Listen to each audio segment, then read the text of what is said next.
Hello, welcome back to my channel, or welcome to my channel if it's your first time being here. I'm Rin, I'm awkward, and I'm new to YouTube, so don't mind me, okay? So I don't know if you saw my last video. In my last video, I talked about my first month of Poshmark and how much I made. Today, I want to talk about a couple things that I've learned during my first month of Poshmark. It was a learning curve for sure, especially as somebody who's from, I say I'm from eBay. I'm not from eBay, but most of the selling I've done was from eBay or on local yard sale sites on Facebook. But Poshmark is a little different. It's very fast-paced. It's very social, which I love. I love that so much. Joining Poshmark was a game changer for sure.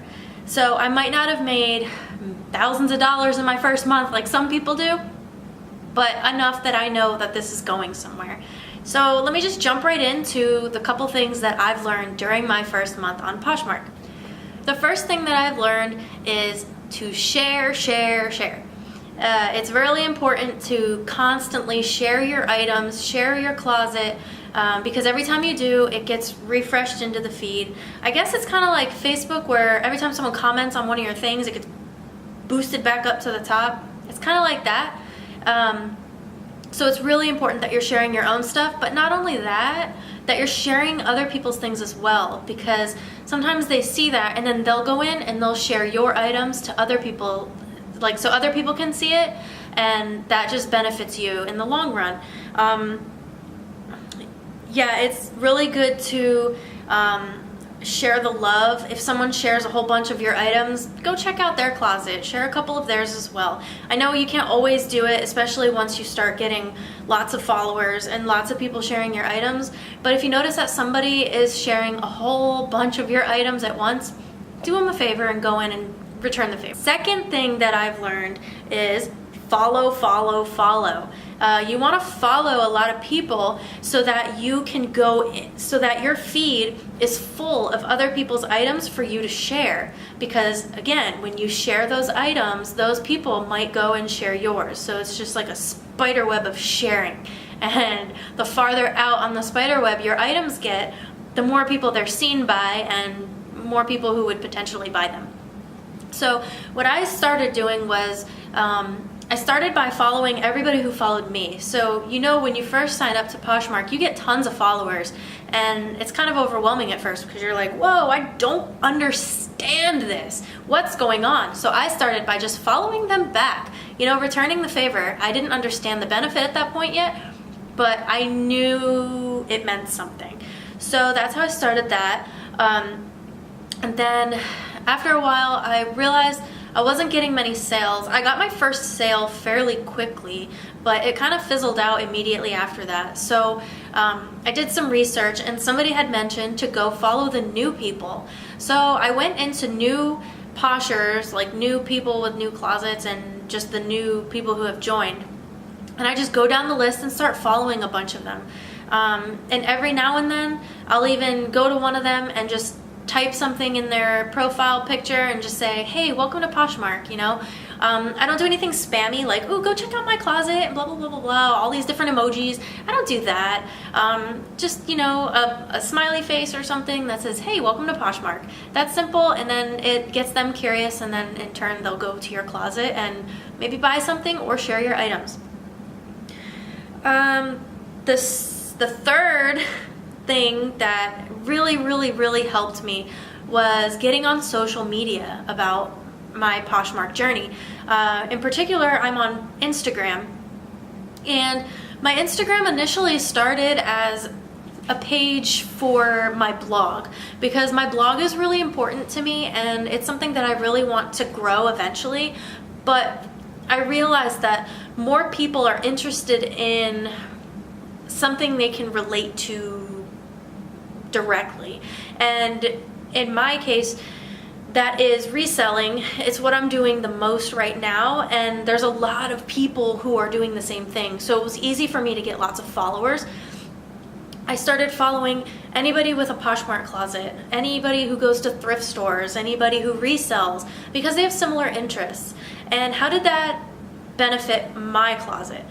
Well, you can communicate with these people, and in turn they'll follow your closet, and these people have thousands of followers, so then they start sharing your items, or sometimes they'll just say, hey, I recognized you from Instagram and I bought one of your items, or just to be nice, they'll go share your closet. Just today, actually, I shared somebody's entire closet who was really struggling and really down on Instagram, saying, you know, they haven't gotten their first sale yet. They had about 30 items, so I said, you know what, I'm just gonna go over. I didn't even tell them I did it. I just found their link in their profile, or in their information section on Instagram. I went to their closet and I just shared all of their items. I still don't even know if they knew it was me. Doesn't really matter. You know, that's what the whole community is about. It's just helping each other get sales, not being catty about it, at least in my perspective. The fourth thing that I've noticed is, sorry, I have this list. Okay, pictures. So I know it's ingrained in everybody's brains at this point. You need to have good pictures. Okay, we get it. But what does a good picture actually entail?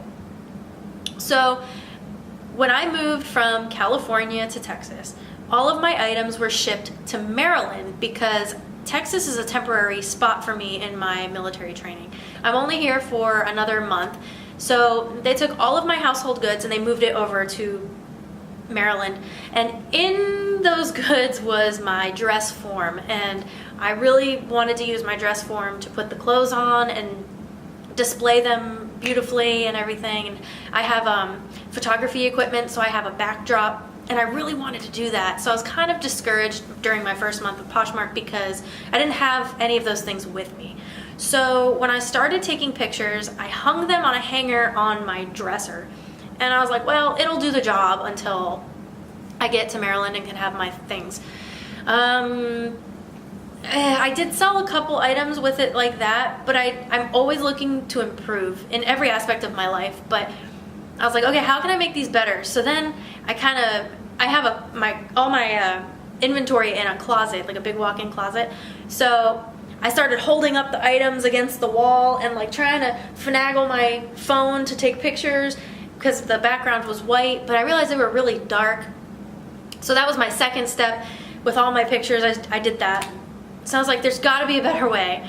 Well, in my living room, my husband had hung up a big flag on the one wall that we have, other than this one here behind my couch. And he had some hooks, like not hooks, but like the ones that stick to the wall. He had those. And I said, you know what? Wow, sorry, I ran out of memory on my card, so I gotta do this quick because I only deleted like 2 videos. Hey, focus on me. Focus. Thanks. So anyway, I told my husband, I'm taking your flag off the wall. So I took it off the wall and I started using the hooks to hang my things up, and that's what I got for now. That's what I got for now for pictures, is my items hanging on a hanger. Why is my camera focusing so stupid? Anyway, I have a hanger on the white wall with my items, and a couple of them that fit me I try on and I display myself. So that's what I do for pictures for now. And the final thing that I learned during my first month of Poshmark is not to overdo it. So when I first started, I really wanted to get into it. I wanted to get the cute mailers. I wanted to put stickers all over it. I wanted business cards, and I wanted to put cellophane around my things tied up with cute ribbons. But I realized that until I start making enough money to justify it, that's not right for me yet. What I do when I package my items is I simply put them in a Ziploc bag, airtight. I tape them shut, and then I'll put a little sticker on it.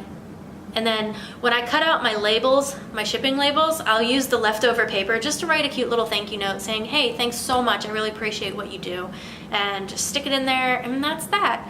I don't need to go buy fancy labels and business cards. I'm here to make money. And for those of you that do that, that is so cool. And I really, really am proud of you that you can justify doing that and have the time and the resources, but I just can't right now. I don't have that kind of time. and I don't have that kind of money to do that. But maybe in the future that's something that I'll do. I really apologize for this camera. It's trying to focus on my couch. I don't know why. Anyway, so those were my tips. The things that I've learned during my first month of Poshmark. I hope they can help you.